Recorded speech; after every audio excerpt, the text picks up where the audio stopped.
काम वासना से कैसे बचे, जानिए महात्मा बुद्ध से एक कहानी। एक बार एक युवक गौतम बुद्ध के पास आया और गौतम बुद्ध से बोला कि हे बुद्ध, मेरे मन में इतने गंदे विचार क्यों आते हैं। मैं नहीं चाहता कि मेरे मन में गंदे विचार आए, पर मेरे मन में हमेशा काम वासना के विचार चलते रहते हैं और मैं इनके बारे में सोच सोचकर बहुत परेशान हूं। मेरी ऊर्जा और समय यह सब सोचने में ही नष्ट हो जाती है और इन सब के विचारों की वजह से मैं कभी भी शांत नहीं रह पाता और मैं हमेशा ही स्त्रियों को देखकर मोहित हो जाता हूं। इन विचारों को अपने आप को रोक ही नहीं पाता। बुद्ध मुस्कुराए और उन्होंने उस युवक से पूछा, क्या तुम्हें पता है यह काम वासना होती क्या है? फिर लड़के ने उत्तर दिया और कहा, बुद्ध, मैं यह तो नहीं जानता कि काम वासना होती क्या है, पर हां, यह जो भी है बहुत बुरी चीज है। फिर बुद्ध ने उस युवक से कहा कि सबसे पहले तो तुम्हें यह समझना है कि प्राकृतिक रूप से जो भी चीज हमारे अंदर है वह बुरी नहीं है। हमारे जीवन में उसकी कुछ ना कुछ जरूरत है। वासना कोई बुरी बात नहीं है।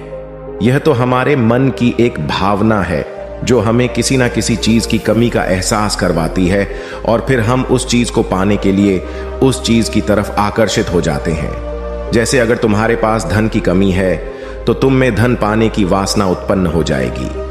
तो वासना कुछ और नहीं, बस एक प्रकार की कमी है जो कि एक प्रकार की जरूरत का एहसास है। और जब यह जरूरत शारीरिक हो तो हम इसे काम वासना का नाम देते हैं। युवक ने गौतम बुद्ध को कहा कि बुद्ध, मुझे काम वासना का मतलब तो समझ में आ गया, पर आप मुझे यह बताइए कि यह आती कहां से है और कैसे आती है। गौतम बुद्ध ने कहा कि काम वासना कहीं से आती नहीं है, यह तो हमारे अंदर ही होती है और इसका होना तो जरूरी भी है, तभी तो मानव जाति का विस्तार होगा। युवक ने कहा, जब यह हमारे अंदर ही है और जरूरी भी है तो फिर लोग इसे गलत क्यों बोलते हैं? बुद्ध ने कहा कि यही तो समस्या है। लोगों ने काम वासना को गलत तरीके से सोच लिया है। इसे छिपाने की, दबाने की कोशिश करते हैं। काम वासना गलत नहीं है, बल्कि काम वासना का गलत तरीके से प्रयोग करना गलत बात है। लोग जिससे प्रेम करते हैं बस उसी के लिए जीने लग जाते हैं, उसे पाना ही अपना लक्ष्य बना लेते हैं और उसी के बारे में हमेशा सोचते रहते हैं, पर यह सब गलत है। बुद्ध ने युवक से कहा, क्या तुम्हें पता है जानवरों में भी काम वासना होती है? युवक ने उत्तर दिया, हां बुद्ध, जानवरों में भी काम वासना होती है, क्योंकि जानवर भी तो आखिर अपनी पीढ़ी को आगे बढ़ाएंगे।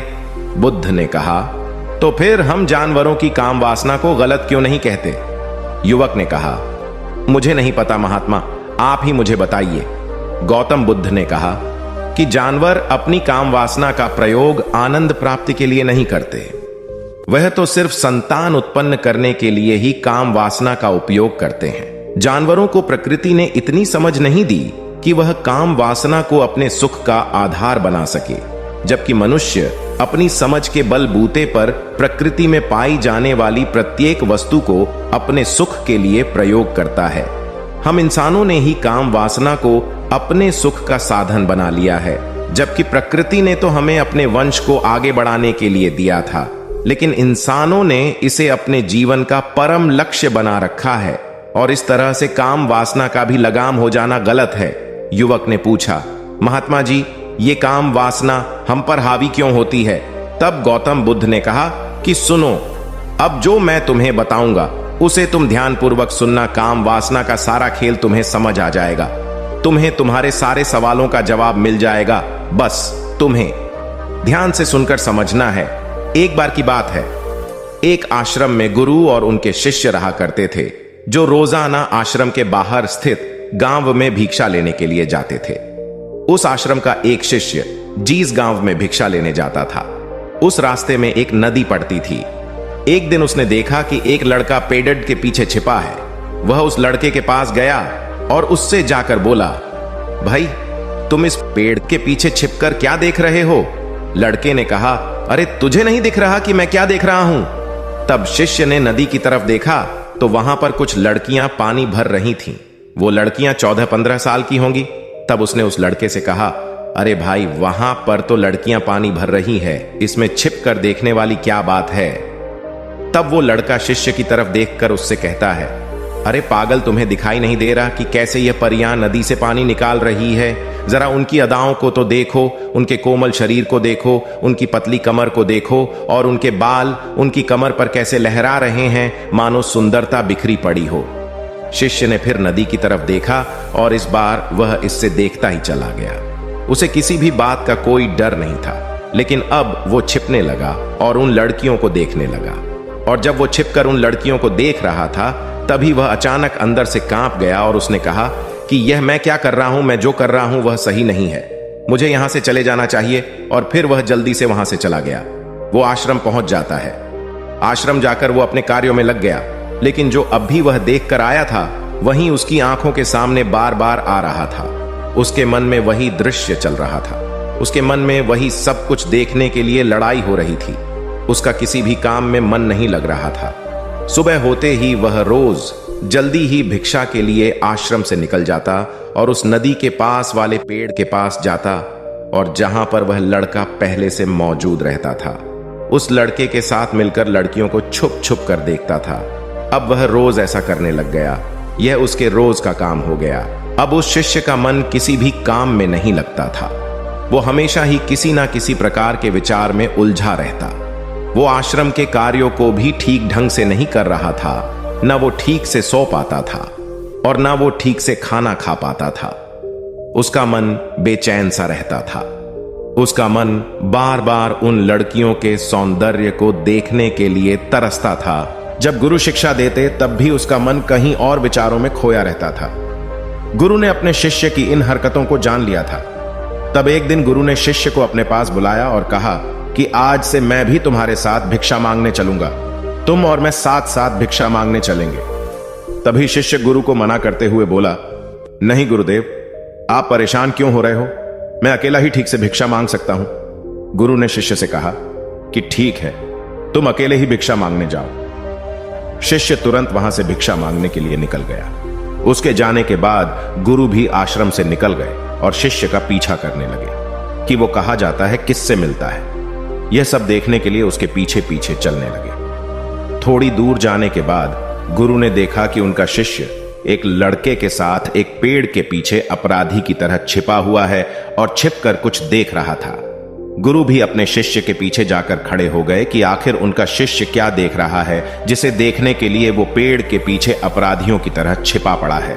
गुरु ने देखा कि उनका शिष्य पेड़ के पीछे छुपकर लड़कियों को देख रहा था जो कि नदी से पानी भर रही थी। तभी गुरु ने शिष्य को कहा कि तुम क्या देख रहे हो? अपने गुरु की आवाज सुनकर वह शिष्य घबरा गया और उसके पसीने छूटने लगे। वह थर थर कांपने लगा, जैसे किसी चोर को चोरी करते समय रंगे हाथों पकड़ लिया हो। उसकी हालत खराब हो गई। वो कुछ भी नहीं बोल रहा था। उसके मुंह से कुछ टूटे फूटे शब्द भी बाहर निकल रहे थे। वो अपने गुरु से नजर भी नहीं मिला पा रहा था।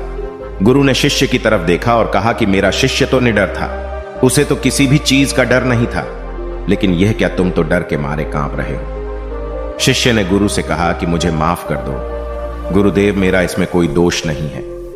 उस लड़के ने मुझे बहका दिया था, लेकिन आपसे मैं वादा करता हूं कि आज के बाद मैं ऐसा कभी दोबारा नहीं करूंगा। मुझे माफ कर दो गुरुदेव। गुरु ने शिष्य से कहा कि कोई बात नहीं, पर इस बात का तुम ध्यान रखना कि हम जैसी संगति करते हैं वैसा ही फल हमें प्राप्त होता है। उसके विचार हमारे अंदर प्रवेश करते हैं, इसीलिए अच्छी संगति करो जिससे तुम्हारे अंदर अच्छे विचारों का प्रवेश हो। फिर गुरु और शिष्य आश्रम लौट आए और फिर से आश्रम के कार्यों पर ध्यान देने लगे। उसने उस रास्ते को छोड़ दिया और दूसरे रास्ते से जाने लगा। वो अपने काम को ध्यान से करता, लेकिन धीरे धीरे उसके अंदर क्रोध उत्पन्न हो गया और फिर वो दूसरों पर क्रोध करने लगा और बेचैन रहने लग गया। अब वो सही समय पर भोजन भी नहीं करता था। वो भोजन भी बहुत कम खाता था। एक रात गुरु शिष्य के पास आए और उसे बोले कि अब तक तुमने कितनी बार अपना वादा तोड़ दिया। यह सुनकर शिष्य अपने गुरु के चरणों में गिर गया और रोने लगा। रोते रोते ही उसने गुरु से कहा कि गुरुदेव, मैं कई बार अपना वादा तोड़ चुका हूं, फिर वादा कर लेता हूं, लेकिन हर बार मैं वादा तोड़ देता हूं। मेरा मन मेरे नियंत्रण में है ही नहीं। मैं बहुत कोशिश करता हूं कि मैं अपने मन से सारे बुरे विचारों को निकाल डालूं, लेकिन मैं चाहकर भी ऐसा नहीं कर पा रहा हूं। फिर गुरु ने शिष्य को कहा कि चलो मेरे साथ। गुरु शिष्य को आश्रम के बगीचे में लेकर गए और शिष्य से कहा कि देखो, यहां पर कुछ नालियां बनी हुई है। जिससे नदी का पानी इन पौधों तक आ रहा है और यह पानी एक निरंतर भाव से बह रहा है। क्या तुम इस पानी के बहाव को रोक सकते हो? शिष्य ने कहा कि हाँ गुरुदेव, मैं इस बहाव को रोक सकता हूं। फिर शिष्य ने मिट्टी उठाकर उस नाली में डाल दी। वो पानी थोड़ी देर के लिए रुक गया और फिर थोड़ी देर बाद उस मिट्टी के ऊपर से पानी बह गया। गुरु ने शिष्य से कहा, अरे ये क्या, ये तो पानी रुका ही नहीं। फिर शिष्य ने कुछ कंकड़ पत्थर उठाकर उस नाली में डाल दिए और फिर थोड़ी देर के लिए पानी रुक गया। लेकिन फिर थोड़ी देर बाद ही उन कंकड़ पत्थर के ऊपर से पानी निकल आया। फिर गुरु ने कहा कि यह क्या हुआ, पानी तो फिर से बह गया। तुम तो बोल रहे थे कि तुम इसे रोक दोगे। क्या हम किसी काम को रोकना चाहे तो क्या हम उसे रोक नहीं सकते? तब शिष्य ने कहा, कोई बात नहीं गुरुदेव, मैं इस पानी को तो आपको रोक के दिखाऊंगा। वह फिर से एक बड़ा सा पत्थर लेकर आया और उसे नाली पर डाल दिया और पानी रुक गया। तब गुरु से कहा कि देखा गुरुदेव, मैंने कहा था ना कि पानी को मैं रोक दूंगा। मैंने पानी को रोक दिखाया। आपकी बात मैंने पूरी कर दी। गुरु मुस्कुराए और बोले, अच्छा जरा ध्यान से देखो, पानी रुक गया। क्या वो तो पीछे की नाली तोड़कर बाहर आ गया और अगल बगल से बह रहा है, और ध्यान से देखो इस पत्थर को आगे भी आ गया और ये पानी अपना रास्ता बदलकर फिर से आगे की तरफ बह जाएगा। और फिर थोड़ी देर बाद ऐसा ही हुआ। फिर गुरु ने शिष्य को समझाया कि तुम्हारे साथ भी तो ऐसा ही चल रहा है। तुम बार बार प्रयास कर रहे हो, बड़े से बड़ा प्रयास कर रहे हो, पर हर बार तुम्हारा प्रयास टूट रहा है और यह हमेशा टूटता ही रहेगा। तुम कितना भी बड़ा पत्थर रख लो, लेकिन पानी तो अपना रास्ता बना ही लेगा। यह सब देखकर गुरु से कहा कि हे गुरुदेव, क्या कोई तरीका नहीं है जिससे मैं गंदे विचारों से बाहर निकल सकूं और यह मेरे मन में आए ही नहीं? गुरु शिष्य को एक नदी के पास ले गए जहां से उस बगीचे में पानी आ रहा था। गुरु ने शिष्य से कहा, वो पानी इसी नदी से जा रहा है। अगर हम यहीं से उस रास्ते को बंद कर दें जहां से पानी बगीचे में जा रहा है, अब क्या हम पानी को रोक नहीं सकते? शिष्य ने कहा कि हां गुरुदेव, अवश्य ऐसा हो सकता है। मैं इस पानी को यहीं से बंद कर देता हूं, तब आगे की नाली में पानी जाएगा ही नहीं और फिर बगीचे में पानी जाएगा ही नहीं। फिर से नदी से जाने वाले रास्ते को बहुत मेहनत करके पत्थर और मिट्टी डालकर बंद कर दिया और गुरु से कहा कि गुरुदेव, मैंने पानी को बंद कर दिया है, अब यह पानी बगीचे में जाएगा ही नहीं। तब गुरु ने कहा कि अगर पानी बगीचे में नहीं जाएगा तो पेड़ पौधों को पानी कहां से मिलेगा? उन पेड़ पौधों को तो पानी की आवश्यकता है, और उन पेड़ पौधों में कुछ पेड़ पौधे तो ऐसे हैं जिनको रोज पानी की आवश्यकता है। वह तो मुरझाकर मर ही जाएंगे, उनका क्या होगा? पानी तो हमें खोलना ही होगा। शिष्य ने गुरु की बात सुनकर वापस नदी से जाने वाले पानी का रास्ता खोल दिया। तब गुरु ने शिष्य से पूछा कि अगर हम इस नदी के पूरे पानी को बगीचे की तरफ मोड़ दे तो क्या होगा? तब शिष्य ने जवाब दिया कि गुरुदेव, वहां पर जितने भी पेड़ पौधे हैं वो गलकर नष्ट हो जाएंगे, वहां पर कुछ नहीं बचेगा।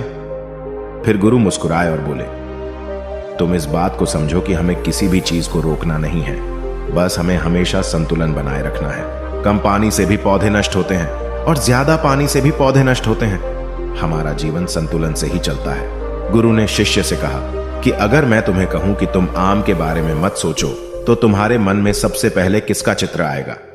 शिष्य ने कहा कि गुरुदेव, मेरे मन में तो पहला चित्र आम का ही आएगा। गुरु ने कहा कि जब हम गंदे विचारों को जबरदस्ती रोकने का प्रयास करते हैं तो वह और मजबूती के साथ हमारे अंदर प्रवेश करते हैं और ज्यादा हमारे अंदर उठते हैं। इसीलिए हमें उन्हें कभी भी दबाने की कोशिश नहीं करनी चाहिए। फिर गुरु ने शिष्य को जाते हुए कहा कि हमारे गंदे विचार बुरे लोगों की संगति करने की वजह से भी आते हैं। कई बार क्या होता है कि कामुकता हमारे अंदर होती नहीं है, लेकिन कुछ अश्लील लोगों के साथ रहने की वजह से यह हमारे अंदर हावी हो जाती है।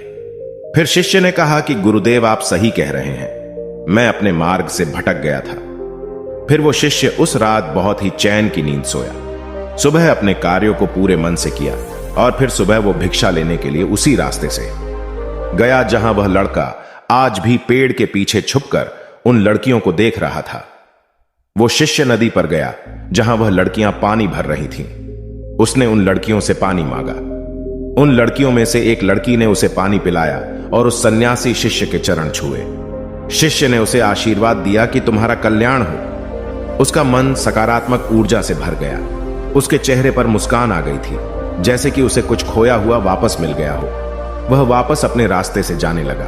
तभी पीछे से वह लड़का आ गया जो पेड़ के पीछे छुपा हुआ था।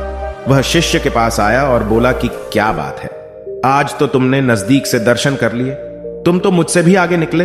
तब शिष्य ने कहा कि हम हमेशा दूसरे के दर्शन करने में ही व्यस्त रहते हैं, अपने दर्शन कर ही नहीं पाते। तुम कब तक इस पेड़ के पीछे छुपते रहोगे? किसी को पसंद करते हो तो उससे बोल दो, अगर वो भी तुम्हें पसंद करती है, और शादी कर लो। पर उससे पहले तुम कुछ बन जाओ तथा अपने आप को पहचान लो। ऐसे अपना समय बर्बाद मत करो। फिर वह लड़का रोज उससे मिलने लगा और उस लड़के ने नदी पर जाना छोड़ दिया। और फिर वो लड़का अपने जीवन में कुछ बनने के लिए संघर्ष करने लगा। तो तुमने देखा संगति का असर क्या होता है। अपनी संगति बदलो, अपने विचार बदलो। बुद्ध ने युवक से पूछा कि क्या तुम्हें तुम्हारे सारे सवालों का जवाब मिल गया? तब युवक ने कहा कि हां महात्मा जी, आपका बहुत बहुत धन्यवाद। तब गौतम बुद्ध ने युवक से कहा कि जब तुम्हारे मन में गंदे विचार आए तब आप अपने आप को दोषी मत मानो। यह शरीर है और यह सब इसमें हजारों वर्षों से सीखा है। यह केवल तुम्हारे सोच लेने से, शपथ लेने से यह टूटने वाला नहीं है, लेकिन तुम्हारे पास वो शक्ति है और वो ऊर्जा है जिसका तुम्हें संतुलन बनाए रखने के लिए उपयोग करना है। तुम एक जीवित ऊर्जा हो जो कुछ भी अनुभव करने के लिए स्वतंत्र हो, जो कुछ निर्माण करने के लिए स्वतंत्र हैं। इसीलिए तुम अपने आप को पहचानो। दोस्तों, आपको यह कहानी कैसी लगी हमें कमेंट करके जरूर बताना और ऐसी ही और कहानियों के लिए सब्सक्राइब का बटन जरूर से दबा देना।